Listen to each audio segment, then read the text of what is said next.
Assalamualaikum warahmatullahi wabarakatuh. Waalaikumsalam warahmatullahi wabarakatuh. Betul.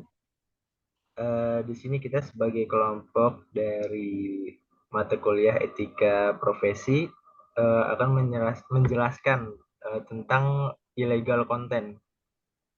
Di sini kita ada 4 orang. Yang pertama ada Lutfi Marista, kedua Muhammad Davis, Tri Dharma, dan juga Iqbal Rizky Saputra.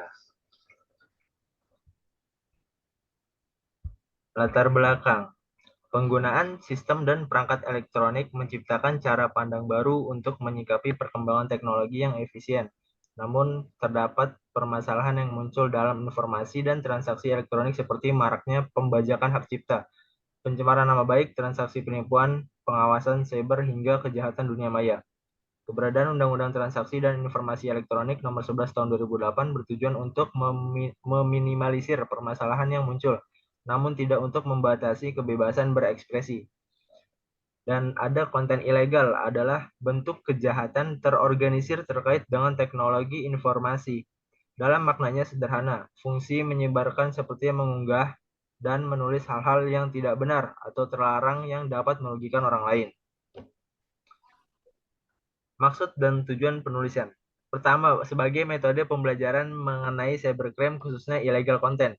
Kedua, lebih memahami tentang dasar hukum mengenai illegal content. Ketiga, paham untuk mencegah terjadinya illegal content dan memenuhi tugas kelompok mata kuliah etika profesi teknologi informasi dan komunikasi. Selanjutnya yaitu teori cybercrime mengenai illegal content.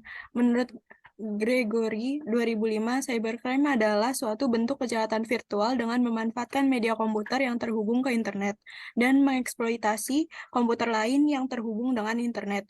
Cybercrime dapat dirumuskan sebagai perbuatan melawan hukum yang dilakukan dengan memakai jaringan komputer sebagai sarana atau alat atau komputer sebagai objek baik untuk memperoleh keuntungan maupun tidak dengan merugikan pihak lain. Illegal content adalah kejahatan dengan memasukkan data atau informasi ke internet tentang suatu hal yang tidak benar, tidak etis, dan dapat dianggap melanggar hukum atau mengganggu ketertiban umum. Contohnya, pemuatan berita bohong atau fitnah yang menghancurkan martabat atau harga diri pihak lain, berhubungan dengan pornografi atau pemuatan informasi rahasia negara.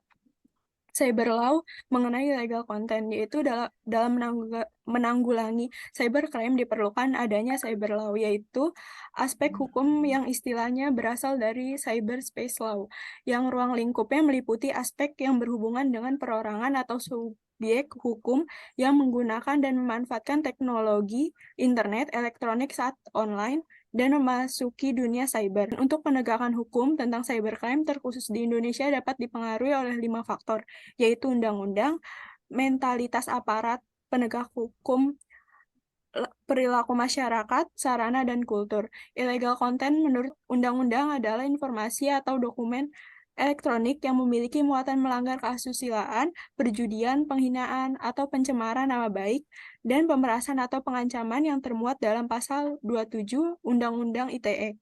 Dalam pasal 27 Undang-Undang Nomor 11 Tahun 2008 tentang informasi dan transaksi elektronik dan kasus pemberitaan hoaks pada pasal 45 ayat 3. Jadi illegal content menghancurkan martabat atau harga diri pihak terkait. Dua, menyerang pemerintah dengan membajak data-data yang sifatnya rahasia, teror dan merusak keamanan dan mengacaukan sistem. Tiga, penipuan yang sifatnya merugikan orang lain dan mencari keuntungan individu atau sebuah organisasi. Empat, rasa iseng karena menyepelekan undang-undang yang terkait dan enggan bertanggung jawab dengan tindakan yang penyebab terjadi illegal content. Satu, akses internet yang terlalu luas dan tidak memungkinkan. Dua, pelaku sudah terjejak sehingga tidak mendapat tindak. Tiga, sistem keamanan jaringan yang sudah dibuat. Empat, kelalaian para pengguna komputer terhadap data-data penting. Lima, belum adanya hukum yang tegas memproses kejahatan.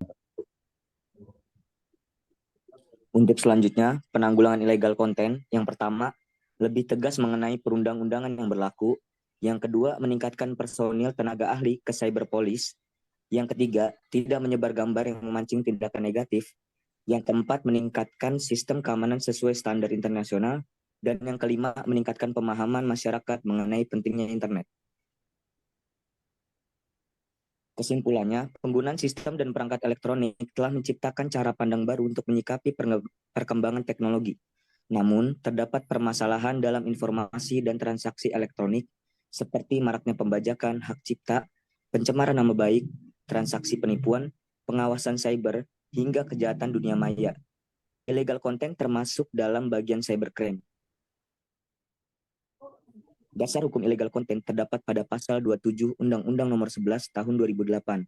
Dari kasus yang telah dijelaskan bahwa pelaku masih banyak berkeliaran dan identitasnya yang masih sulit dilacak karena kurangnya waspada para pihak keamanan serta para pemakai internet sendiri.